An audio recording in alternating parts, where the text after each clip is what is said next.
আজি আমি 12 ঘণ্টা সময় উকলি গ'ল, কালিয়ে উকলিলে, কিন্তু কালি আমি তথাপিও আশাৰে বাট চাই আছিলো। আমাৰ সদৰ আৰক্ষী থানা আমি আমাৰ তিনিচুকীয়া প্ৰশাসনৰ পৰা আমি যিটো সহায় পাম বুলি আশা কৰিছিলো সেইটো এতিয়ালৈকে পোৱা নাই। গতিকে আজি অনিৰ্দিষ্টকালীন আমি তিনিদিনীয়া মাৰ্কেট বন্ধ ৰাখিম বুলি আমি সকলোৱে আজি ইয়াত প্ৰতিবাদ কৰিবলৈ আহিছো।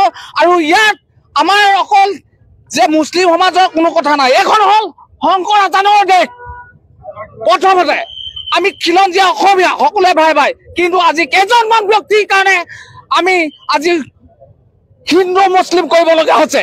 কিন্তু যিসকলে এখন আইন আছে বৰ্তমান আমাৰ হিন্দু মুছলিম বুজোৱা, যিকোনো ধৰ্মক বুজোৱা, সেই আইনৰ গণ্ডিত গ'লে লগে লগে এৰেষ্ট কৰিব লাগে, কিন্তু সেইটো আজি প্ৰশাসনে কৰিব পৰা নাই। কাৰণ কিয়? ইয়াত বহুত কথা আছে।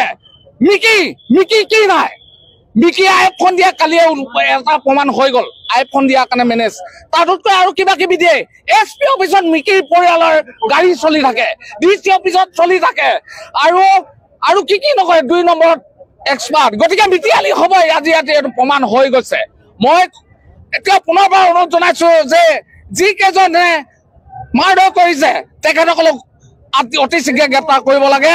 আৰু আমাৰ আজিৰ পৰাই তিনিচুকীয়াত যদি এনেধৰণৰ ঘটনা হয় লগে লগে আৰক্ষী ইয়াত বিহিত ব্যৱস্থা ল'বৰ বাবে আমি ইয়াৰ পৰা অনুৰোধ জনাইছো।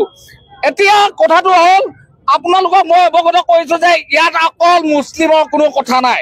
ইয়াত বহিৰাগত মাৰোৱাৰী সমাজৰ যি RSSৰ নেতা আছে, কেছ কম্পিউটাৰ মালিক মনোজ বাজাজ, তেখেতে মাটি দালাল পুহি থৈছে, তেখেতৰ দালাল আছে দিনেশ আগৰৱালা আৰু অৰুণ আগৰৱালা, আৰু তাৰ লগত আৰু 3-4জন মান আছে। মোৰ ওচৰত তথ্য আছে, মই বিনা তথ্যত মই নকওঁ। তেওঁলোকে মাটি দালাল কৰে, তেওঁলোকে মাটিবিলাক কিনি পেলাই এনেকুৱা বহিৰাগতক বিক্ৰী কৰে, যে বাংলাদেশৰ মুলুকৰ হ'ব পাৰে, য'ত বিহাৰৰ হ'ব পাৰে, য'ত হ'ব পাৰে।